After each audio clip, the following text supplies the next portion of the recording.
Welcome, gentlemen and ladies.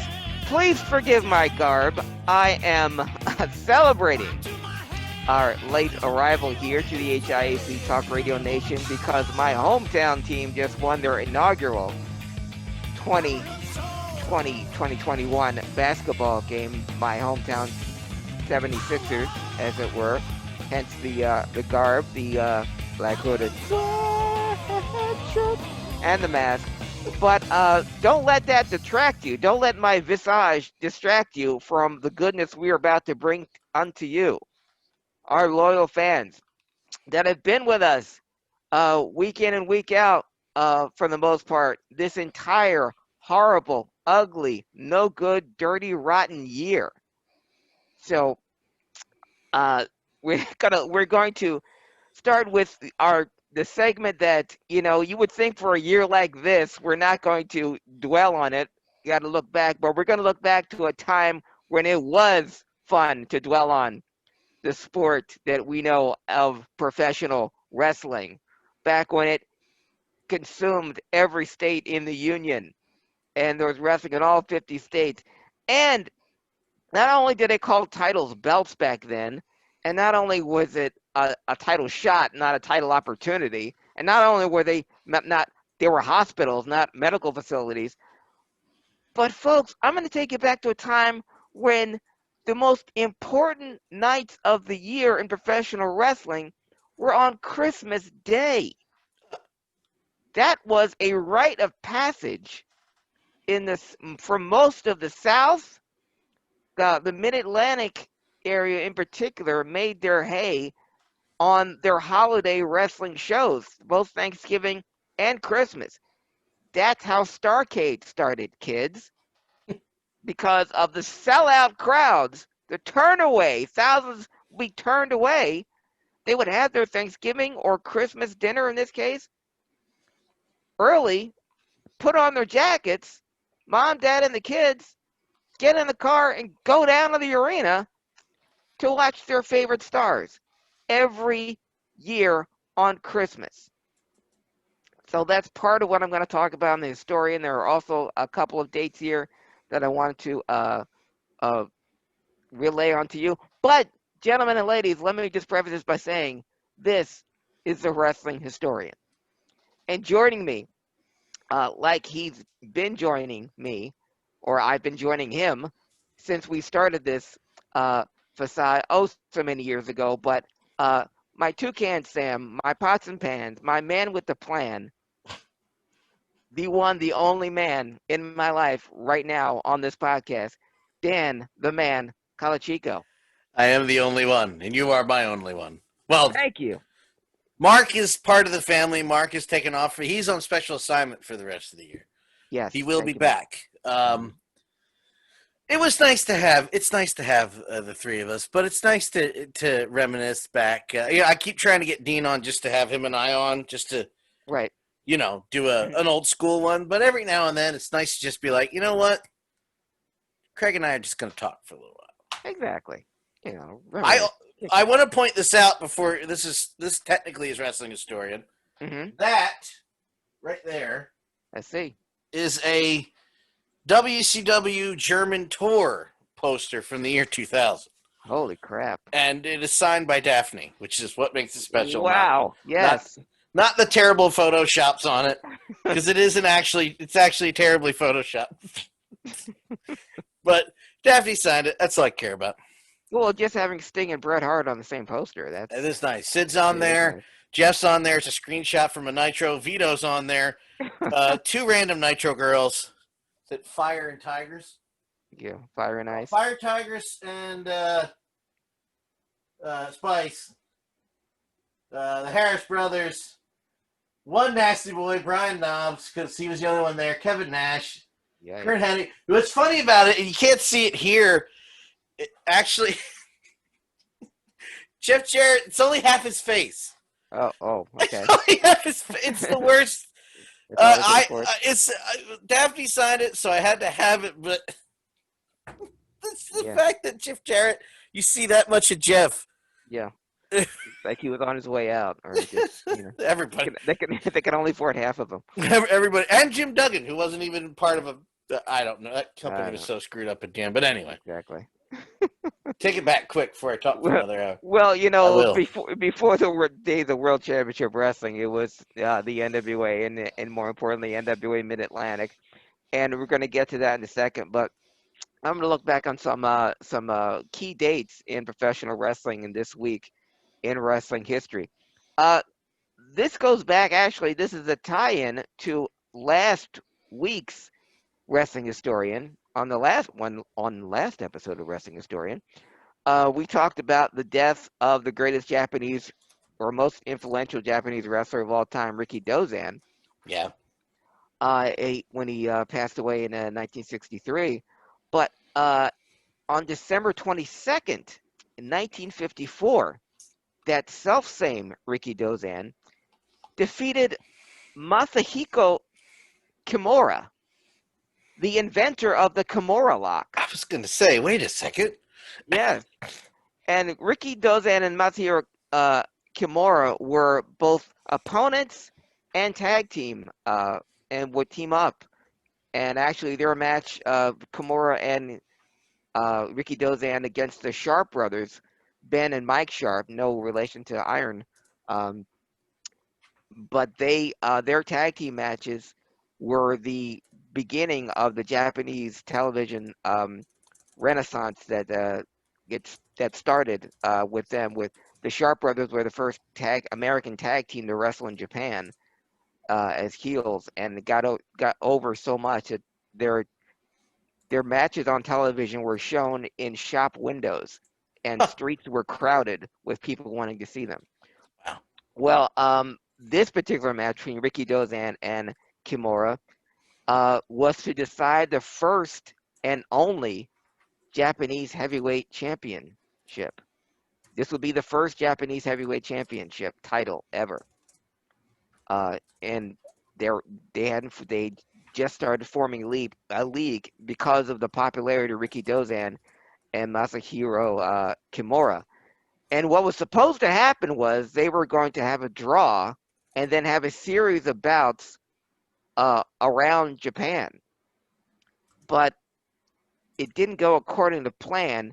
Some were even calling this the first shoot fight in wrestling, or in at least in Japanese wrestling history. Uh, Ricky Rikidozan's finishing maneuver was the chop, and he was supposed to hit Kimura on the head, but instead he chopped him right in the neck, stiff, really hard, and Kimura went down like unconscious. And the referee had to call the bout, and it was a knockout. So Rikidozan was awarded the championship. Kimura never got a rematch, and Rikidozan would hold the Japanese heavyweight championship from December 22nd, 1954 until 1958. Wow. When they had to retire the title when he defeated Lou Thez for the NWA International belt. That was Wow. in Los Angeles. And Kimura never forgot that, and some say he held a grudge, even to the point where some even speculated that the stabbing of Rikidozan was somehow set up by Kimura, Interesting. because the knife used to stab Rikidozan was soaked with urine. That's that's right. That's an old Yeah, technique. to so which seems to indicate premeditation, that this wasn't an accident, that Ricky accidentally stepped on some Mm-hmm. guy's foot or some guy stepped on his foot, Mm-hmm. that this was um, and Kimura was always bitter about it, but it was never proven or disproven that he had anything to do with Rikidozan's murder. But December 22nd, 1954, a huge day in Japanese wrestling history. Rikidozan, again, the most influential wrestler in Japanese history, won the first and only Japanese heavyweight championship. Wow. Yeah. Uh, and staying on today in wrestling history, uh, happy 58th birthday to a guy when I first saw him on that self-same WCW that you were just talking about, and a Clash of the Champions. I became an instant mark for, and I've followed his career ever since. And through different variations, he still managed to keep the same charisma and just the his dynamic ability throughout all of his different personas, even though he's never said a word. Happy 58th birthday to Kiji Muto, the Great Muta. Man, that is one of my favorite wrestlers of all time. The Great Muta is just a phenomenon. Yeah, he's the first moonsault I ever saw. He's the first moonsault I ever saw. Yeah, He's the first guy that ever saw flip in on the over the top rope into the ring. His combination with Gary Hart, his wars with Sting, were first show was that. That's like huh? When it's retrospective, you look back, and you go, "What did I see?" Yeah. Yeah, he was the most dynamic thing I'd ever seen in professional wrestling. Period. When he debuted on the Clash of Champions under the undercard of the Steamboat Flair 2 out of 3 falls match in at the Superdome, managed by Gary Hart, and of course their match at he and Sting had a Great American Bash '89 classic. He came in undefeated, and it stayed that way for a while. He got over so much, there was talk of changing him to a face, but wow. Which could have, but again, but without Gary Hart, because because Muta didn't speak, which is what made him so effective. He was Sting before he was Sting. Yeah. Just not talking. And he would have made a great face, but Muta was a guy, especially back then, and needed a manager. And the Mist and I'd seen the Great Kabuki in Georgia Championship Wrestling with the Mist, and I guess kayfabe that was supposed to be this. He was the son of the Great Kabuki. Right. But I hadn't heard that rumor. Just assumption, but you're the only other person that kind of confirmed it. But he was brought into the WCW, and also because Gary Hart managed the Great Kabuki, and that he had the father and son combination. But Kabuki. where Kabuki was a small guy, had the long hair, didn't have the greatest body in the world, but his kicks, his super kick was legendary because he didn't hop. He just stood on one leg and just took your head. Yeah. And he had a high kick. But again, not physically, but he had great feuds with Dusty Rhodes, with Tommy Rich, with Junkyard Dog, and he was a money-making heel because no one had ever seen anything like him, especially when he came in the ring with the Kabuki masks, and he had the dual nunchucks, great entrance. But again, Gary Hart, the mind of Gary Hart, and always again my top 5 managers of all time, and him getting Muta over. Because in his biggest bout was the Great American Bash with Sting, and he never appeared on camera. Gary Hart did all the talking for him to Gordon Soley, and he was just as over as if Muta had given the interview himself. Yeah, I just went through. I didn't remember it this way, but I just went through a couple months ago. I've gone through. It started slowing down now because as you get to 92. Superstars and Saturday Night have all been uploaded to the WWE network, so it is a slow burn now. Yeah. But the first 3 years of the 80s and 90s, burned through it quick. But they were showing vignettes almost every show leading up. Every show leading up to his debut. And again, Gary Hart would say stuff, and then the rest of it was just Muta, just footage of Muta. Yeah. And you don't understand, this is a big deal. And, it still has that big deal feeling about it. Exactly. And then I almost broke this when I was sorry, guys. Yeah. But, it's funny. You mentioned that Kabuki didn't have a great body. Muta Muta didn't age. No. He still looks the same as he did in '89. Yeah. I think I don't think he's officially retired. I think he's semi-retired. Like Hmm. another guy I thought that would never retire. Liger. Yeah, Jushin. Yeah. I thought he was going to stay around forever, and he finally officially retired last year. I say finally, but not like happily finally. Hmm. Muta, I assumed was going to wrestle forever.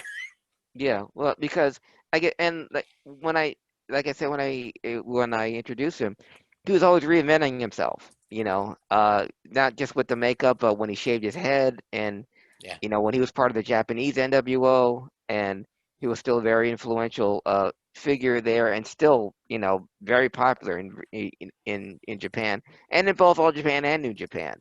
He made a name for himself, which is very hard to do. Usually, if you come from one to the other, you're not always welcome. But he had such high respect from both companies, from both Inoki and Baba, that he wrestled for both of them.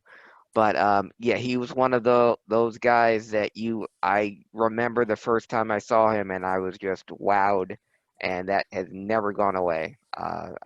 He was still one of the greatest debuts I ever saw, and the most eye-catching wrestlers I've ever seen. Everything that we take for granted now, Muda did it first. Again, the first moonsault I ever saw, the handspring elbow, the vaulting into the head flip He over had a the great top rope. little like snap elbow, and it looked. Yeah, and It's that's the thing about Muta. I'm sorry. Go ahead, Craig. no, but when on all the WWF video games, you can create your own wrestler, and I'd always create, and Muda's drop Yeah, I would elbow always do was the in there. elbow. Yeah. Absolutely. I would do two running. I would do two elbow drops. I would do. Uh, my wrestler was always going to be a mixture of Muta and Sting. It always has been, Hmm. and always will be when I create a wrestler. So he does both the Muta elbow and then Sting's jumping elbow because it Right. does look good. Hmm. But the thing about we always talk about how good wrestlers look and how smooth. I don't know how to say this without because I don't mean this out of the way. We've been talking about Muta this entire time. I don't mean this disrespectfully. Mm-mm. Muta didn't look perfect. He looked like No. he was he was fighting. It Yeah. wasn't smooth as glass. Mm-mm. It looked like he was a guy beating the shit out of somebody. Yeah. Yeah. It's not unlike well, for most Japanese wrestlers, they're not ripped. They just look like, they look like wrestlers. They look like guys that can legitimately beat you with their hands or their feet. And or as Jim Ross said, the educated feet of the Great Muta Yeah. um, get tear you apart. But 58 years old today. Happy birthday. My final point is I always appreciate it, even towards the decline. Hmm. Let me rephrase that. Even towards the decline and after the decline of WCW, just to Yeah. put a finer point on it, Hmm. they would still bring Muta back in Yeah. all the time. Hmm. You know, the stuff with Vampiro, him and Sting again in the late 2000, in mid and to late 2000. Yeah. And I'd always be happy because I'm like, well, he's just going to be here for 2 weeks. He'd be around for 2 or 3 months. I'm like, Yeah. yes! Uh, I I guess I stopped watching during the period in the 2000s. Did Sting and Mood ever team? No, it was going to be, the feud was going to be, if I remember correctly, I'm sure Muda and Sting have teamed. Hmm. Um, I don't remember. Okay. But in those later days, like it was literally Sting, it was Muda, Vampiro, and the Demon, Hmm. uh, always against Sting for a little while Right. there. Yeah. Welcome back, Nico. And And Nick. yeah, I always because it was originally it was like, oh, Sting's gonna mentor Vampiro, then Hmm. ended up Vampiro fucking him Yeah. over, Yeah. like everybody fucked Sting over. Well, that's how you get. He became the Chief J Strong or the Dusty Rhodes. If you want a current heel, you That's turn on true. Sting. Yeah, that's true. Yeah, it happened so many times. But it has to be a good turn, not just for the sake of turning, which is what Dusty did, and with Chief J Strongbow. But happy birthday, the Great Muta. And looking ahead, this week is Christmas week, and what I said at the beginning of the Wrestling Historian, how the the holiday of Christmas was traditionally the biggest money making event for several territories. Uh, and I'm just gonna throw some out during the years and some of the great influential things that happened on Christmas Day. Christmas Day 1978 in the Superdome. They had 15,900 fans, which was a $78,000 house at the time, which would translate into I think 135,000 right now. But that was the Christmas Day Tag Team Tournament to crown a new United States Tag Team champions. And in the final round, the team of Ernie Ladd and Stan Hansen lost to the team of Dusty Rhodes and Andre the Giant. All right, never mind. Yeah. I was about to say what? What? You're like, Who oh, could beat these? Oh, those guys. Okay. Dusty Rhodes in the outro. Oh, okay. Okay. Never mind. Yeah, Ernie All Ladd and right. Stan Hansen, yes, won. No, they lost to Andre and Dusty. And Andre, Okay, I'll give it to okay. you. And that would be the only tag team championship Andre the Giant ever won. Well, I'm sorry, second. He and Haku were the WWF tag team champions. But that would be, let that be the first tag team title that they ever won. And it was on the cover of a lot of magazines of Andre and Dusty with the belt, and Andre wearing the belt upside down. But the fact that it could fit around his waist was the most important thing. Speaking of the aftermaths, After is officially part of the VOC Nation network. Perfect. Bob Ryder, as you know, Bob Ryder died this past 2 weeks ago. God rest his soul. Yeah, it's I would say wrestling legend, but legendary in wrestling. Mm-hmm. And Ryder and After have been partners and ran that website for good 25 years, and that was over. It was going to go away. That Ryder passed, and VOC reached out to After, and After was like, yeah. So Raptor does, funny enough, After does the Raptor. There's a dinosaur. He does that wrestling, the wrestling history, wrestling with history. Yeah. With Resnick. Okay. And now that I'm talking, like, I got to get you hooked up with After.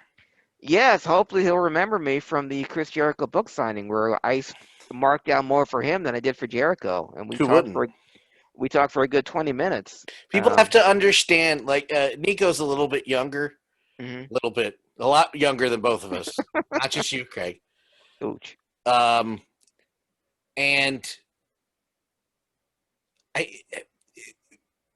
before 2000, and I'll say, and I'll give you 5 more years, 2005, when broadband was regularly available. Yeah.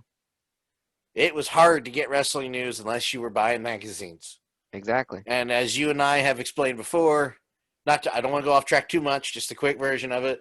The After mags, even when I was a kid, even into the 2000s even. Yeah. All the mags, including the After mags, you know, as you go through the years, there's fewer and fewer. That was how you found out what cards happened that last month you missed everywhere else. Exactly. You know, it's crazy to think that it's crazy to think that all these years After is still doing his thing. And every now and then I'll see him pop up at shows, you know, before COVID, of course. And hey, there's Bill. Bill Apter, more than anything, is the reason why I'm a professional wrestling fan.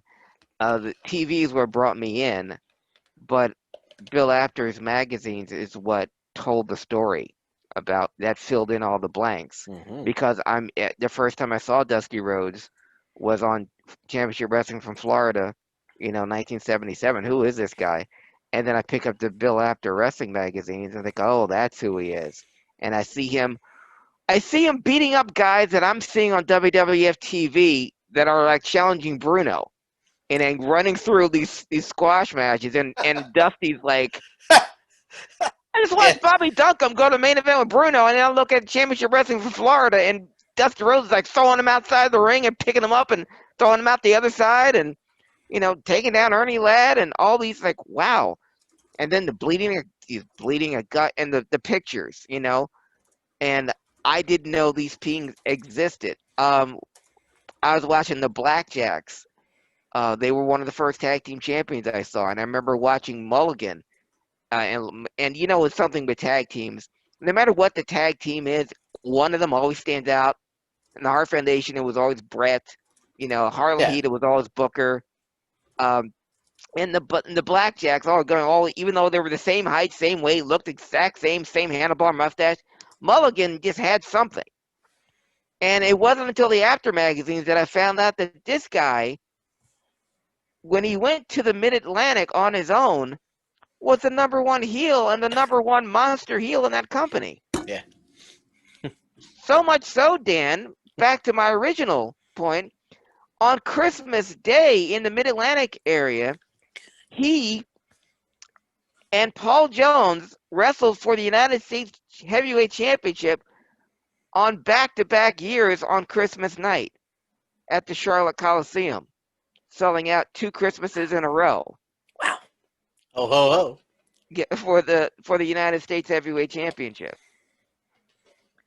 Because the Mid Atlantic made their bread and butter on Christmas Day shows, just like Superdome did in 1978, and on that same date, Mulligan and Jones fought for the United States Championship. A year later, in 1979, Mulligan and Jones fought the United States Championship in the main event. Jim Brunzell regained the Mid Atlantic Heavyweight Championship from Ray Stevens. He lost it to Ray Stevens on Thanksgiving, and he regained it from Ray Stevens on Christmas night.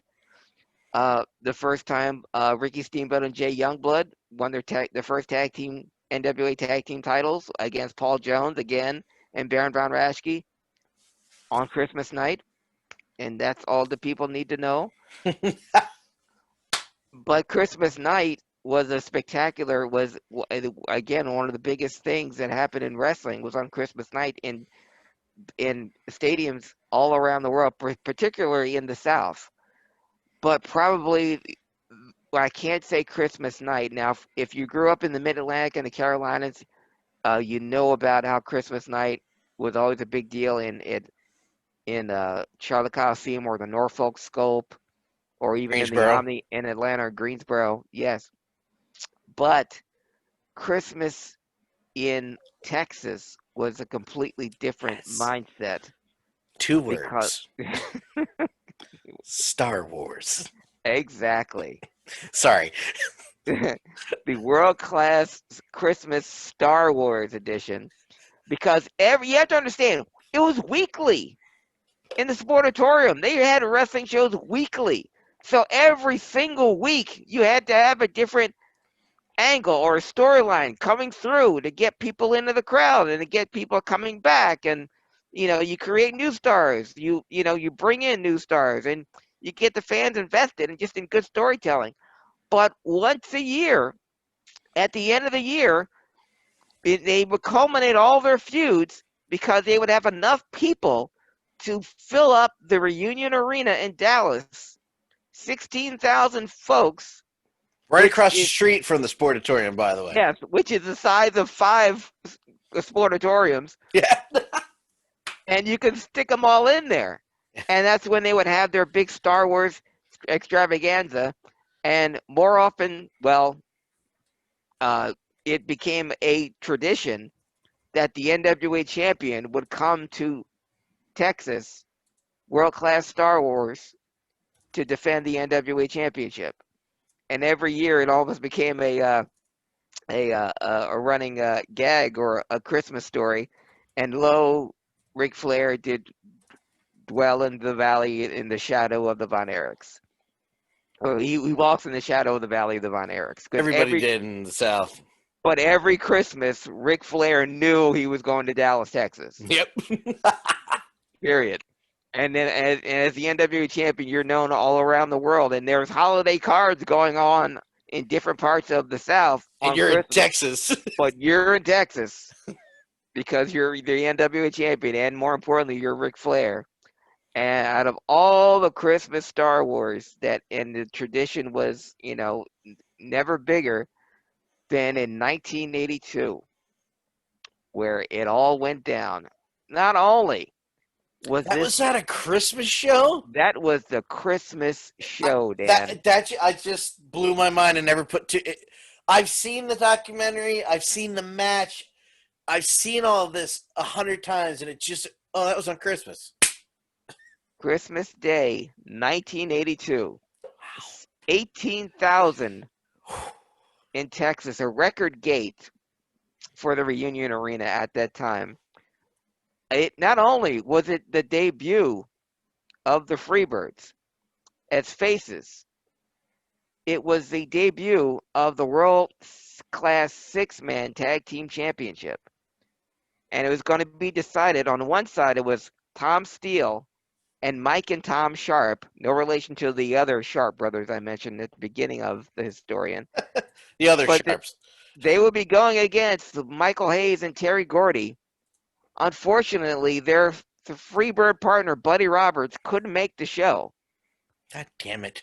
And Michael Hayes said, we'll take them on 2-on-3. We don't care, much to the delight of the Texas fans because they like these guys.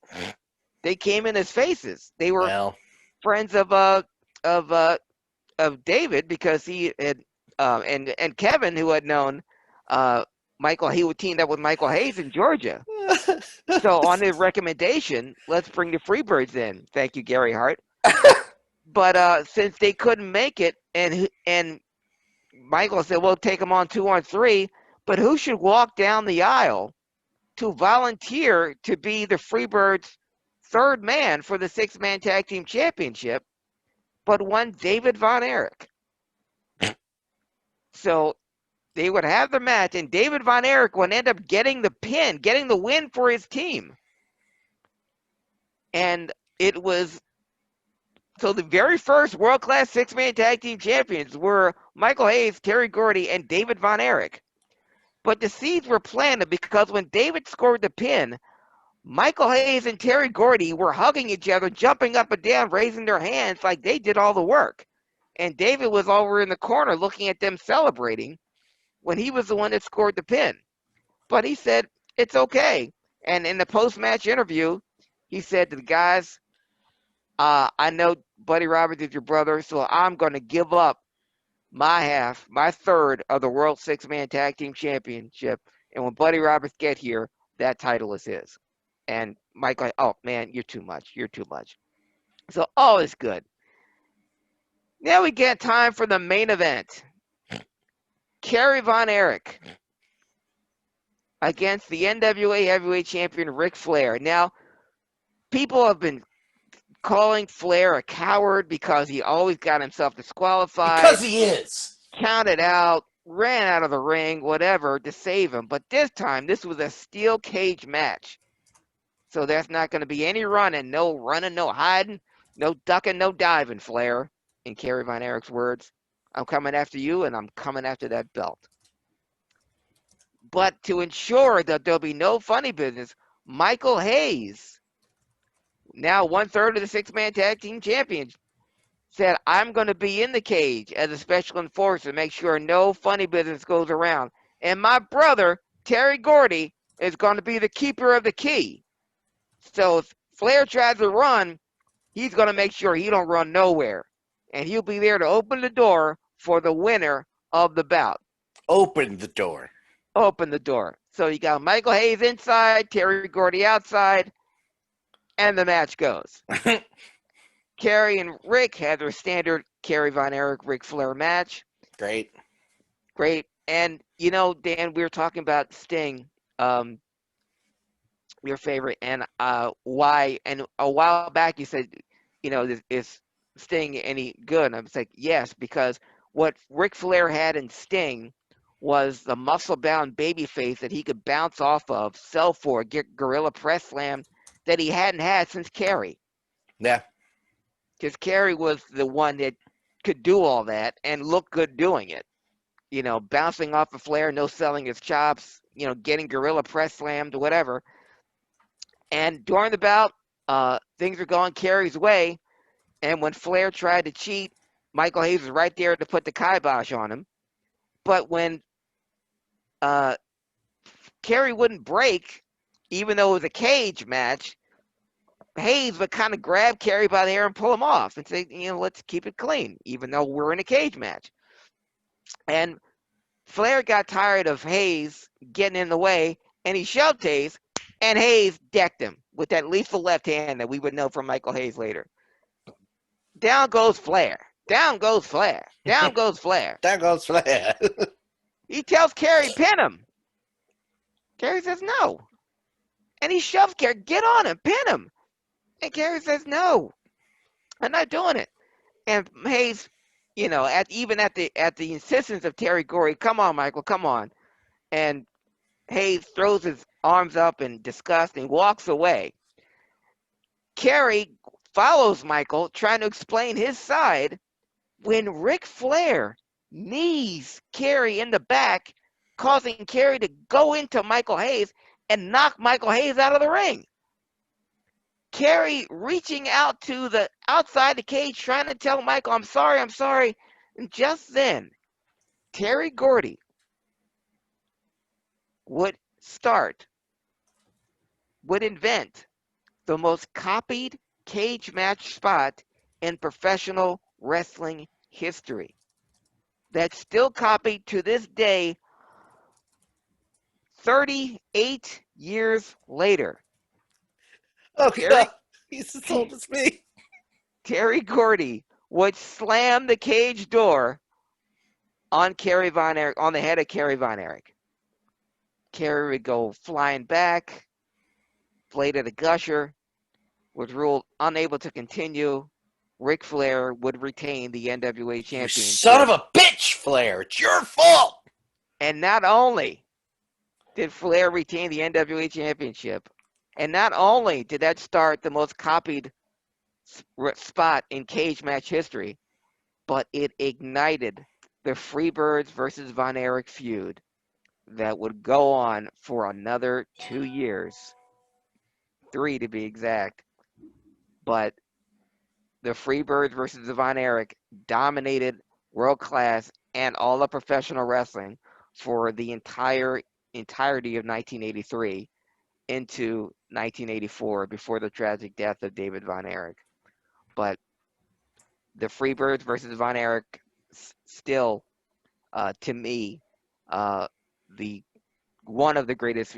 I said top 5 in my top 5 greatest wrestling feuds of all time. If not only for the amount of crowds they drew, the amount of money they drew, the amount of heat they drew, but it not only put world class on the map to the point where it was the most watched wrestling program in North America, but it made the Freebirds instant national stars.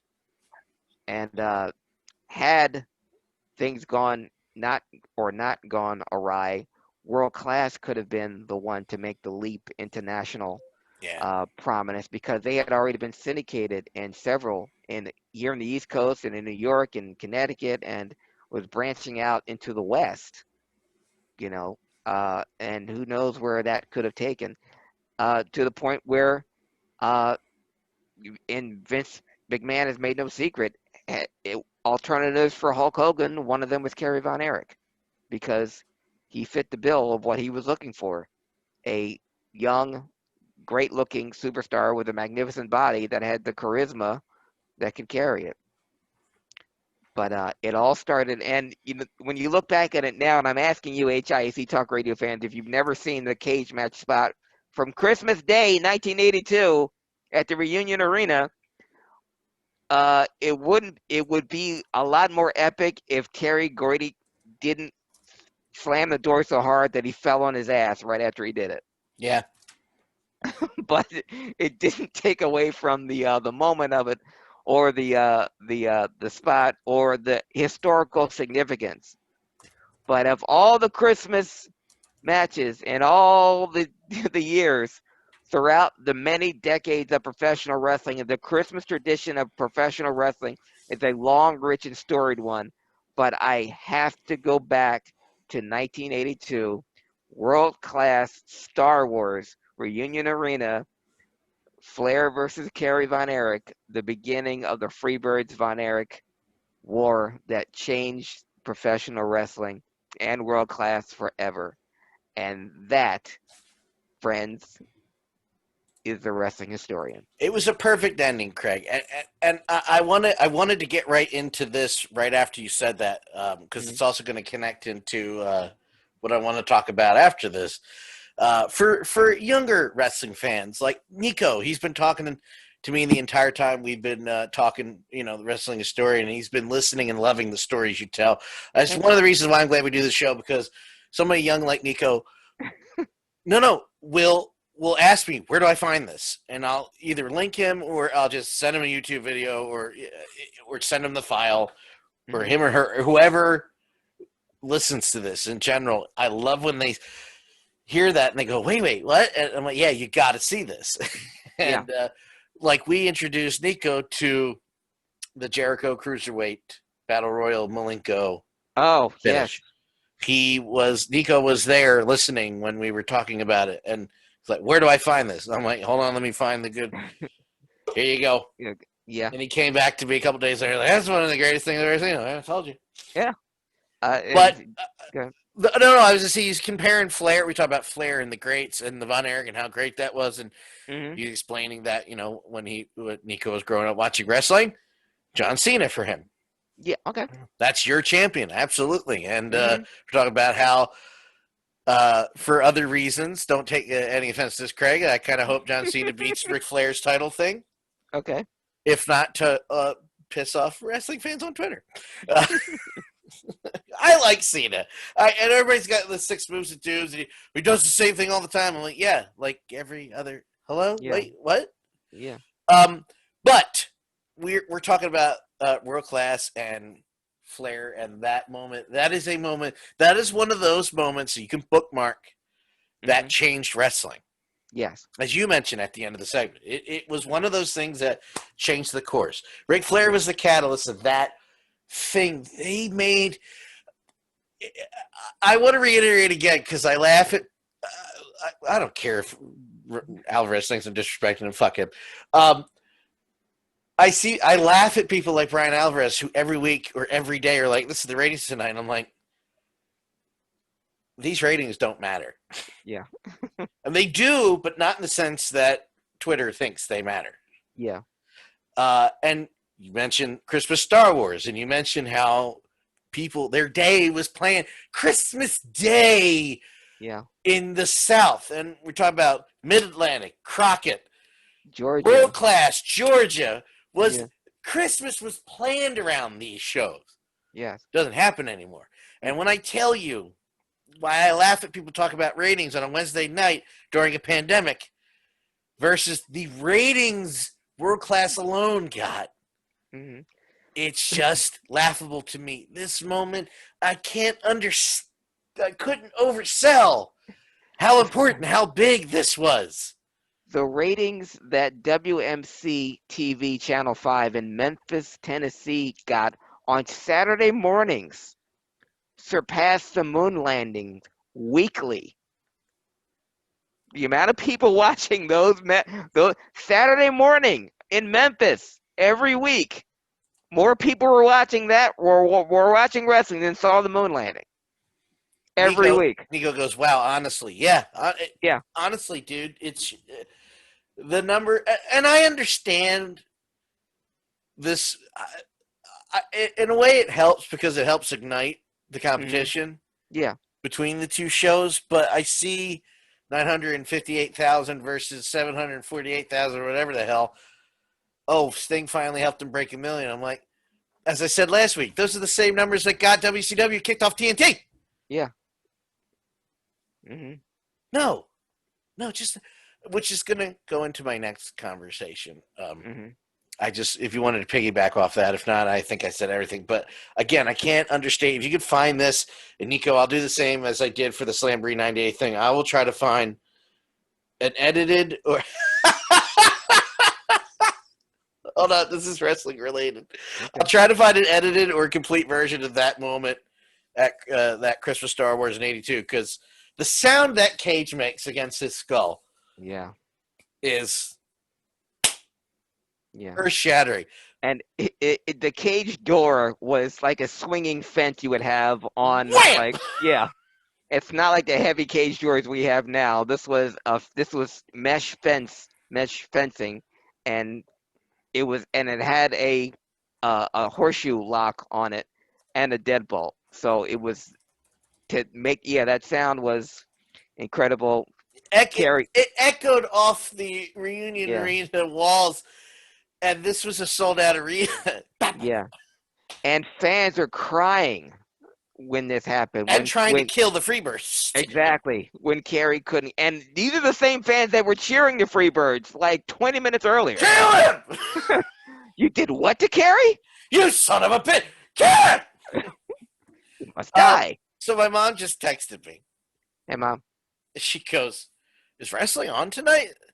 And I'm like, "Yeah, Wednesday." She goes, and the text back. I don't know if I can. The text back is Sting in capital letters. Capital letter. Yes, Mom, I'm aware. Thank you. Oh, good Mom. Thank you, Mom. Thank you, Mom. Yeah, good Mom. She knows what her baby likes. Mom supported me watching wrestling. She, when I was able, she would go to shows. My aunt would go to shows, or they would find somebody who I was friends with. Get him to the shows, please. Yeah. But like she dropped me off at ECW arena. I'm like, no, Mom, it's fine. And if she knew, oh gosh, she knew. I mean, I'm sure she did know. No, she trusted me. I don't think she was worried about me. Oh, I love Sting, Nico. I love Sting. We mentioned it that week, and I won't talk about it again because we talked about it already. But I'm happy and not happy he's back. As long as they stay the way they're doing it, very happy he's back. But she would not watch wrestling until Foley and Nash. Wow. Oh, she loved Foley, but she loved Kevin Nash. Oh, okay. It was like that. Gotcha. She would be. Oh yeah.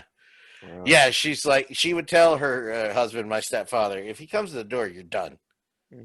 That's my pass. I'm like, okay, Mom. we have similar moms because my mom indulged my wrestling whims and whimsy to the point where we go to the drugstore, and that's the only place that sold wrestling magazines. So I'd pick one up and I'd run to my mom and I'd beg her to buy. Can you get this for me? And it's only $1. Then get this for me. And the way my mom tells the story. So I'm in line at the drugstore, and my son comes up with a magazine with 2 half-naked men covered in blood and wants me to buy it. And everyone's looking at me, and like while he's waving around this magazine with 2 half-naked men covered in blood. And it was Dusty and Superstar. And of course, if I don't do it, then I'm the worst mom on earth. And if I do it, I'm the worst mom on earth because I let my son read a magazine with 2 half-naked men covered in blood on it. Mom's not like that. No. And when my dad couldn't make it, or my dad promised me to go to a wrestling match and he didn't, or he didn't come through, my mom took me and even dragged my brother along because he was too young to stay in the house by himself, which my brother really didn't like. So it was because of my mom. I got to see Hulk Hogan's first ever match at the Spectrum, February of 1984. This was 3 weeks after he won the belt from the Iron Sheik, and also the debut of the Freebirds in Philly. That's nuts. 2 years after, but because my dad promised and he couldn't make it, so I went with my mom. But yes, so it's great to have similar moms that indulge our whimsies. Text me. So she goes, Sting, and I go, how are you watching this? She goes, not by choice. Her roommate came home and put it on. I was sitting in the living room, and then she was like, Sting? That's Sting? I was like, you goddamn. And then she said, Sting is Sting. Goddamn right, Mom. See? Yeah. States away, and she's like, hey, I saw Sting. My grandmother used to call me. She hated wrestling. Yeah. Hated that my mom let me watch wrestling and go to wrestling shows until a gentleman by the name of Rocky Maivia was called The Rock at the time. Yeah. Mama Ligon's is awesome, says Sheldon's mama. She would call me every Thursday when SmackDown was on. Go, are you watching the show with The Rock? Like, yes, I'm watching the show with her, but she would have to call me every week to make sure I was watching her man. And I'm gonna tell you the power of Rocky Maivia, because this is back when in the heydays of 98 through 2000, where I actually had guys at a time, and me and the guys would get together and watch pay-per-views and have a big spread party and stuff like that. And of course, some of the guys would bring their girlfriends, and they all thought it was stupid, so they would all be in the kitchen talking about girl stuff while we'd be out, watching, our sport. But Tua, and it never failed. Every month, one of the girls would just walk by and say, look at this stupid stuff. Oh, wait, who's that? Who's that? Yeah. Every month. And it wouldn't never be the same one. It would be a different girl or a different girlfriend. I'm sorry, what's that guy's name again? Yeah, who's it? Yeah. And your mom had a thing for Kevin Nash. For some reason, my mom had it for Randy Savage. Whenever I'd be watching him on a Saturday morning, and like and my mom was just out of very attractive women. I don't know if you noticed this. Mm-hmm. Very attractive women really liked Macho Man. Yes. So that's a compliment to your mama's taste and your mama. Yeah. She made such a great looking kid. So But that always struck me as wild. I would every Saturday afternoon she'd see me watching wrestling and she wouldn't care, but then just kind of like with the women with Rocky Maivia, it's like, oh, he is a fine looking man. And I'm excuse me. Macho Man Randy Savage. I miss that guy. Yes. There's a guy I miss during these days. Mm-hmm. God, he had the best. He had the best, not best punches. Does that make sense? Like nobody in the world punches like that in a fight, but I bought it when he did. Yeah. I loved that guy. He and Hogan together were awesome. They were. Yeah, and no one could sell like Savage. That's another thing. He no. was a guy that really thought he was hurt and he could take a great clothesline. Every time he did it, every time that I thought he was actually hurt and he wasn't. Mm-hmm. Every time I was like, "Oh, he's hurt. He's not hurt." And he would sell for older guys. The way he sold for George Steele. Didn't care. Yeah, he didn't care. Macho Man got it. Yeah, and it's somewhere. I don't think it's on the WWE network, but if you can find the match, and Nico, I'm talking to you, kind of Randy Savage versus Bruno Sammartino in the Boston Garden. This is one of the times they brought Bruno back to pop the house because Hogan wasn't there. And the end of the match was Bruno had Savage in his bear hug. And he wouldn't break it. Referee couldn't break it. Called in another referee. He couldn't break it. Called in 2 more referees. They couldn't break it. Calling guys in from the locker room. Steve Lombardi, Steve King, S.D. Jones. They couldn't break it. So he had a whole schmoz of people, and by this time Savage is on the ground, and Bruno won't let go, and no one can take him off. Savage had to be carried back to the dressing room, and no one could break Bruno's bear hug. But Savage had to be helped back, and he sold for Bruno Sammartino in the Boston Garden like he was dead. It's amazing. That's amazing. Yeah. Speaking of ratings and looking forward to 2021. Ooh. Because goddamn F this year. Yeah. For a variety of reasons, obvious and not obvious. But fuck it. Mm-hmm. I really hope. And you know what? I don't need to preface this because I don't need. I listen to. I'm not making this political. I don't want to make it political this week. We know the deal, you and I. So does everybody else, whether they want to know it, admit it or not. Vaccines out. Vaccines get distributed. I do have a feeling by this time at the end of the year, by this time next year, if not full capacity, people will be able to start tier system going back to shows. Right. And I really would like to see wrestling fans at wrestling shows again. More so because, Butch versus Gore has plans. But yeah, I would also like wrestling. These are just my wants out of wrestling. I would like wrestling to hold people accountable. We talked with Chris Kazama last week. Great interview. A lot of people watched. Very happy about that. Yeah. And his solution was just beat the shit out of him. And I agree, but I would really like to see, past social media hashtags. Like, you know what? You're a piece of trash. You need to do better and/or get the F out. Right. And I would also like people to go back. And I've been guilty of this. You've been guilty of this. We all have at one point of our wrestling fandom to stop giving a damn about the ratings and enjoy the show and stop crapping on others for liking something you don't. Right. Basically, I just want the wrestling business to get better again. And the thing about the wrestling business, Dan, where it is now, it really has nowhere to go but up. I refuse to believe that it's going to keep its downward spiral. Obviously, what it's needed more than anything else, other than cohesive storylines and building of characters and actual wrestling matches that have wins mean something, have injuries mean something, have losses mean something. Uh, Building up someone, in a progressive way that makes us care about them. They just announced on Raw that in 2 weeks the legends are all coming back. And Kurt Angle and Shawn Michaels and whenever I hear that, it means that you that your current crop of superstars aren't cutting it. So you have to bring in everyone old to make you watch the show again. So you have people that left wrestling like, oh, I remember Kurt Angle. Oh, yeah, I remember Shawn Michaels. Let's watch this show. Because there's no one on today that, that moves the dial for anyone. And what you're doing, you're setting your own people, your new guys up for failure. So if I still say a lot of that is wrestling, is not the wrestlers, it's bookers and writers. Yeah. Go ahead. I'm sorry. But and even more so, if you've got to be writing now for, and I hate using the term writers for wrestling, but you've got to be planning.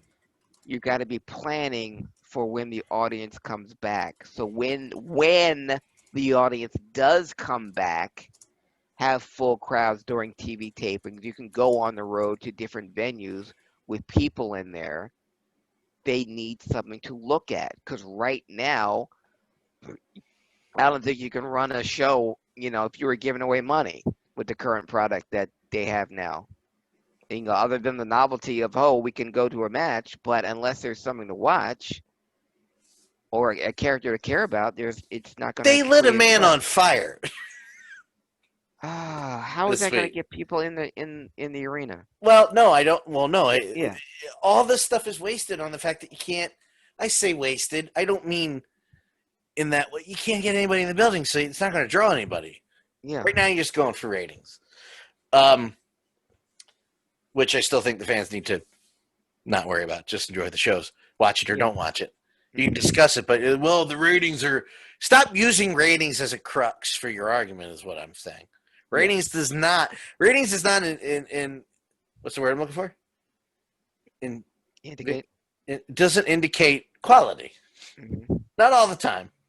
I know that most of the time it's correlation. Nico was mentioning the moment with The Undertaker. Whether you liked him or not, we talked about it then. We'll talk about it now, shorter term.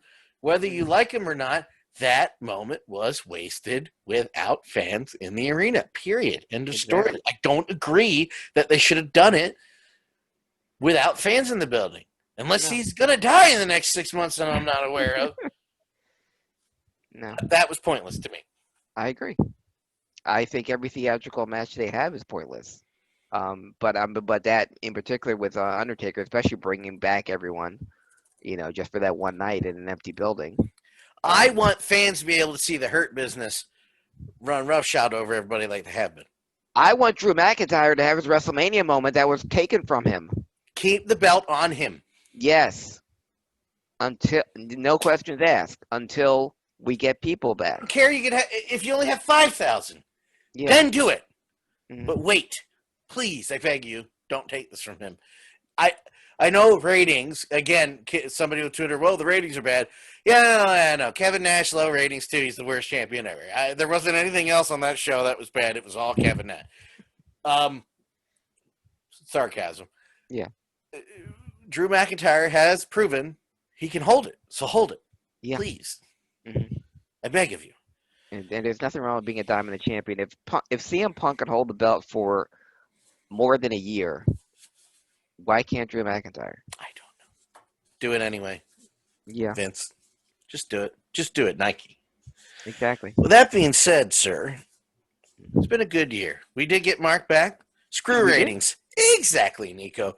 We did get Mark back, and he will be back after the new year. He's on a special assignment. Keep it like that. I'm not Yeah, going he's on to special assignment. none of Not your going to goddamn elaborate. business. He needs a Yeah. break. But thank you as always for hanging by. We're not done for the year. Wrestling is the wrestling show. The thing is, I never ever liked Drew McIntyre. Well, it's not for everybody. Yeah, Not for everybody. I never ever liked the Undertaker. And Never even. I never ever liked Hulk Hogan. So honest to God, the only time I liked Hulk Hogan is when he was Hollywood. Yeah, that's when everyone started to like him. That's when those promos worked because the promos suck. Sorry, Yeah. the promos suck. Mm-mm. And they worked when he was a bad guy because they sucked in that way where he was just sarcastic. My shit don't stink. Hollywood Hulk Hogan. That's when those work. Finally became when he became Hollywood. It became cool. Now I don't have to hide my hatred for him. Now, Yes, all the people that hated him before, the red and yellow and the say your prayers and eat your vitamins. But now I can hate him for real. Again, retrospective. I crap on him a lot about his in-ring ability because I'm a wrestler. Yeah. I'm self-aware, folks. Trust me. I just didn't like him. However, when you go back, you're like, man, you should listen to that. Listen to that. There's nothing to argue about that. Mm-mm. That's it. Yeah, it's just not for you, Nico. Exactly. No, But that's one of the things I'm talking about to get the fans back. We just talked about, the heat that Hulk Hogan got, the heat that the Freebirds got just from a simple cage door spot. Yeah. And it carried that entire company for more than a year and a half just on two teams. Getting a heat like that is so effing easy as long as you make it mean apparently something. Not. No, apparently not. Apparently it's impossible to get heat on somebody or to keep heat on somebody. Because I look at an AEW match and people are kicking out of, swanton dives off of the top rope and, getting hit with metal objects and kicking out of absolutely everything. So finisher maneuvers mean nothing. And everyone does a dive out of the top off, through the ropes. Every match has a dive in AEW. Every one. Yep. Whereas if one person did it one time, aka Great Muta, then it's a big deal because that guy did it. I like that guy. He does the dive out of the top. He does a dive on the top rope. Everyone does it. Who gives a crap? See, AEW. Nico likes AEW. See, different strokes for different folks. Yeah, for people who like that kind of thing, those are the kind of things those people like. But he said, but it is true. Then he tacked on, but it is true. Yeah. Craig says a lot of things, but a lie is not one of them. No. Not about that. Back on Hulk Hogan again, and I'm mentioning this more because Nico and other people I see in here might be younger. I hate Hollywood, or I hate Hulk. Love Hollywood. Mm-hmm. One of the best moments, and it's during a SE time. Why am I editing that shit word? Shitty time in WCW. February, March '99. Mm-hmm. Flair and Hogan switch face and heel in the middle of the ring, in the middle of the match before Rock and Hogan. Mm-hmm. Flair and Hogan did it. Yeah, and it's in a cage match, and Flair's doing his "I'm bleeding buckets of blood" thing. Then Hogan bleeds buckets of blood, and it's the first time he had hulked up since turning heel in '96. And that place went nuts, and that moment is amazing. Mm-hmm. Storytelling, or you listen to the fans. We could argue the storytelling was bad, but like when you watch it back and you binge it, it's like, oh no, like my final point. I compare it to the Finger Poke of Doom. Mm-hmm. Yes, it's not a great story. When you read it and you don't watch it together, you're like, yeah, it's stupid. That's a bad idea. Going back and watching it, they telegraphed it, not how it was going to end, but they telegraphed that a month ahead of time. Yeah. And I'm like, oh. When you rewatch it, it's like, oh. Should have known that was coming. I should have known that was coming. Damn it, they got me. I'm gonna give you this one thing, and I'll leave it at this. As far as storytelling or making something mean something, Jerry Lawler, greatest wrestler in the history of Memphis. You know why he got over as a heel and got over as a face? Because he was actually a jerk off. A simple chain. That's right. 3-inch chain that he would take out of his tights and wrap around his hand. Okay, he would hit his opponent with it. The opponent would be down, knocked out cold. Do a stretcher job, do a blade job. Amazing. Yeah. Guy, whether he's a heel or a face, whoever got hit comes back on TV the next week, swear my revenge on you, Lawler, because of that chain. That's good for another 3 months of feuding, of culminating in a cage match. Yeah. What happens now is someone will take a chain, hit somebody, and we'll go down, sell it. But then a hardcore match will take the same chain and hit the same guy 57 times with it. And that's just the first 5 seconds of the match. And that's just first 5 seconds of the match. But one chain, one punch, done. Goes over. And Jerry, but he did that. And when someone used the chain on Lawler to have him lose his Southern Heavyweight Championship 38 times, and he needed to regain it. Because I've hit many people with a chain, but no one's ever hit me with a chain. And so Monday night in Memphis, sold out, Mid-South Coliseum, Lawler's Revenge. From one chain. One chain. And Nico just said, that's crazy. Exactly. Different. Yeah. That's true.